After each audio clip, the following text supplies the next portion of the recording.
Hello everyone, let's talk about the additional member system, which is one of those electoral systems that are used in the UK as an alternative to first past the post, and that you need to know about it. Now you'll know that when we're looking at first past the post, we've got two systemic problems. One is that more tend to vote against the winner than vote for him, and the second is that the overall pattern of outcome is not a fair or accurate representation of the pattern of votes. In order to deal with these, we've got different systems being deployed. Supplementary vote, this is about delivering a vote where more people voted in favour of the winner than voted against him. What we're trying to do on this side of the equation is deliver some sort of system where the voting patterns more or less resemble the outcome. And you'll know that in the first past the post system, government, the party that wins generally gets about 36% of the vote, which will which translates into significantly more seats within Parliament. Anyway, that's a generic thing. What we're going to look at here specifically is the additional member system. And it's used in Scotland and Wales, as you saw on the previous slide, but it's also used in the London Assembly. We're going to focus on Scotland because it's the easiest thing to do. And the biggest single idea to get your head around with AMS is that what we're looking at is two elections running simultaneously. Okay, we've got one vote which operates on a constituency basis using first past the post, and then we've got another system here using regional, specifically closed lists. So another word for this is that it's a hybrid system in that there are two different ideas being jammed together. And we can see that down here. We've got 73 constituency representatives, and then each of these 8 regions returns 7 representatives from the lists. And of course, the seats on the winners in those lists will be determined by the number of votes a party gets in that particular area. I haven't explained that clearly, I do apologise, but if you're struggling with the closed list aspect, then go back and have another look at my presentation on that. For the time being, let's just look at it this way. We've got 2 elections going off simultaneously, contiguously, side by side, however you wish to describe it. We've got first past the post with all of the things that we associate with first past the post. And then we've also got closed lists with all of the things that we associate with closed lists. And then having done those 2, we're going to get 2 sets of results. We get result A and result B. And we get an overall outcome by use of what's called the DeHaan formula. Now, you don't need to know what the DeHaan formula is, you simply need to know that it is used. So, here we go. AMS key features, as I said, we've got 2 contiguous or side-by-side elections. We've got 2 different types of representatives, one from the lists and one constituency.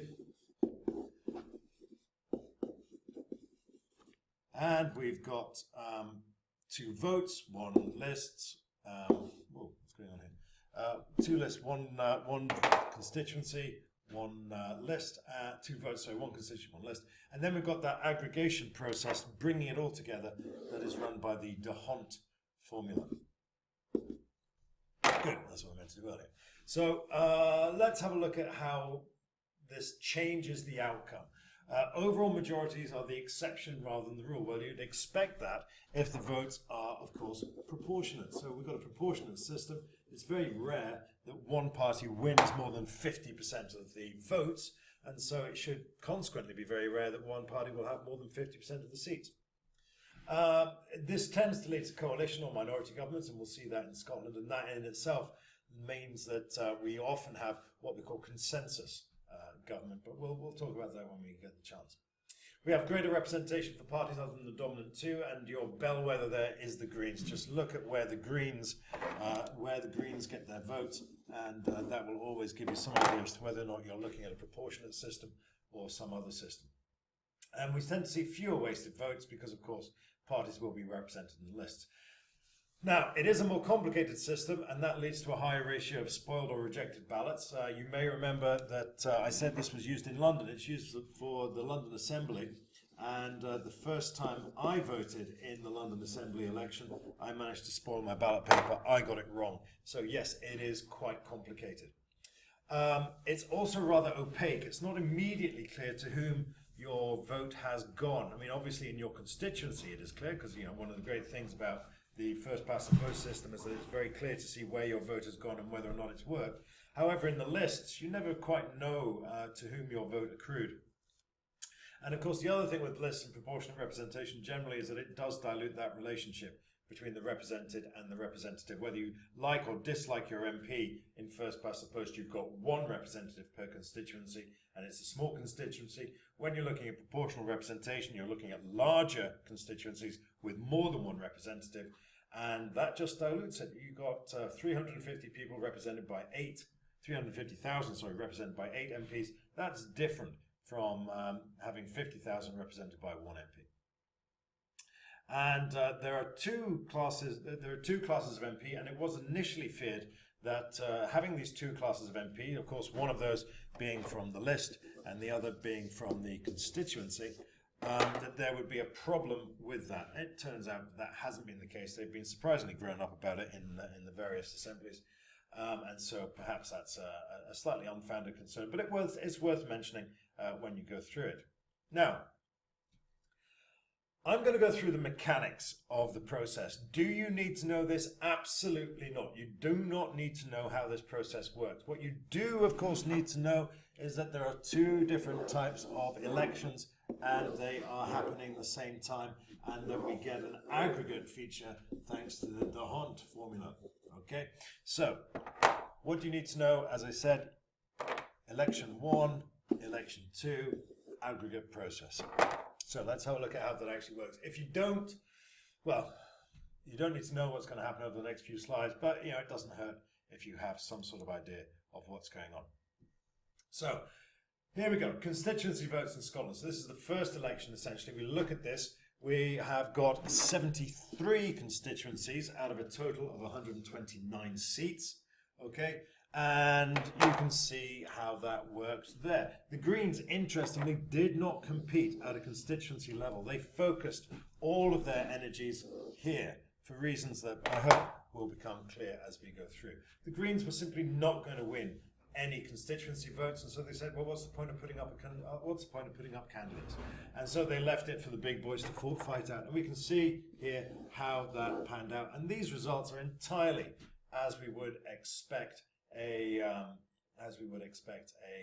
first past the post system to pan out, and you can see here all the usual lack of proportionality, particularly here with the Conservatives. So we have the standard issue with first past the post, and that the outcome does not reflect the input. Standard thing there. 45% vote there, and 73% of the seats. 14% of the vote, 4% of the seats. It's insane. 8% of the vote, 3% of the seats. That's standard first past the post. We would expect nothing else. So we then go and we have a look at the lists, and in the lists we can see a slightly different outcome. That 32 has gone to 26. That 45 is interestingly about the same. But remember, these are totally different elections. That's more or less consistent.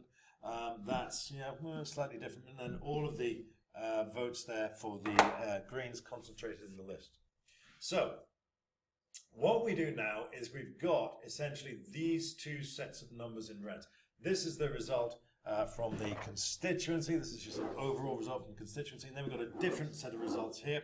And this is where your DeHaan formula comes into play. Now, again, you do not need to know how that works, but it is a complicated mathematical formula that does this. It says, okay, based upon these two sets of numbers here, this one and this one, we can calculate what that should be. Or this one and this one gives us this one here. And using this complicated maths, we can then say, okay, the overall result should be this. So the DeHaan formula says if you get 45 here and if you get 44 there, then it should give you an overall share of that. Similarly, 32% here, 26% there, should give you an overall figure there. Now, we've already got one set of figures that we can fill in. This is what 69% of 129 looks like. So they should have overall 53% of 129 is 69. 29% of 129 is 37. So that's what their overall share should be. Now we know already that they have some seats. These guys got 53 here and 69 there. So what that means is that we can work out what this figure here should be. Similarly, we've got 15 there, we've got 37 there, and so these are called top-up seats. And they're used to top up the general share of the House until it reflects what it should be calculated on the basis of the DeHaan formula.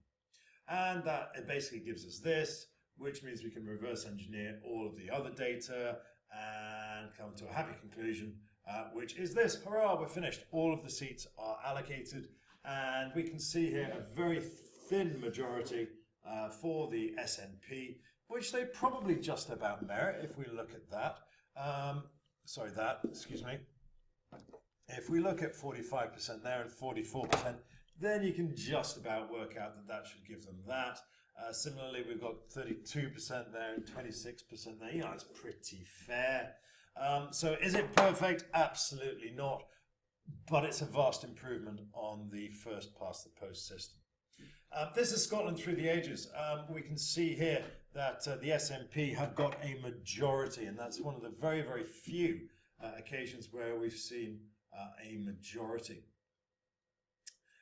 Remember, there were 129 seats in total, so half of that is whatever that is, 64. So they have got a majority. This is one of the only occasions, evidently, where we have got a majority. Elsewhere, it's been, well, this was a very tight-run thing. Again, here we've got a minority government. So this is the very first time that the election has returned a majority for one or other party. We can see that there. This is basically a comparison of all of the all of the various different systems that we use in the UK. We've got AMS, we've got STV, and of course we've got the closed lists. And that's about it. I look forward to your questions. I'm sure there'll be many. Do please bring them along to class and we'll address them then. See you soon.